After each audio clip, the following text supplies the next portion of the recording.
ఆనందంగా సంతోషంగా బ్రతకాలి అని అంటే, అనేక మందికి ఆదర్శంగా దీవెనకరంగా నువ్వు బ్రతకాలి అని అంటే విను, ఏదో ఒక అద్భుతం జరగాలి. నా ప్రభు అద్భుతాలు చేస్తాడు. ఎప్పుడు చేస్తాడో తెలుసా? ఎవరికి చేస్తాడో తెలుసా?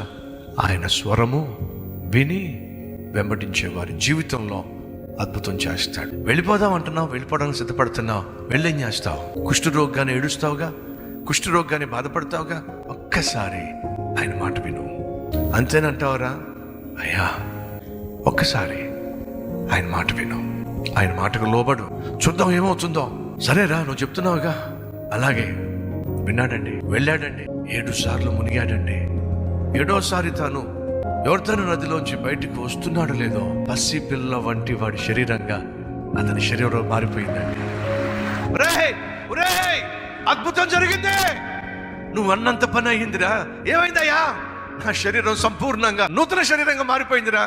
నేను చెప్పాను కదయ్యా, ఆయన మాట వింటే అద్భుతం జరుగుతుంది. ఎవరి మాట విన్నారో చెప్పండి? దేవుని మాట. దేవుని మాట వినడం వల్ల, ఆ మాటకు లోబడ్డం వల్ల అద్భుతం జరిగిందండి. నీ జీవితంలో నువ్వు అనుకోని విజయాలు సాధించాలి అంటే, ఊహించని స్థితికి నువ్వు చేరాలి అని అంటే, నువ్వు చేయాల్సిందల్లా ఒకటే, ఆయన మాట విను. దేవుని మాట విను. ఆయన ఏం చెప్తే అది చెయ్యి. ఏది వద్దు అంటే అది మానేసేయి. ఇది నువ్వు చేయాల్సిందే అంటే చెయ్యి. దేవుని జీవితంలో నువ్వు ఊహించని ఆశ్చర్య కార్యాలు జరిగిస్తాడు. ఈరోజు ఒక తీర్మానం తీసుకుంటావా? ప్రభువా, నీ మాట నేను వింటానయ్యా.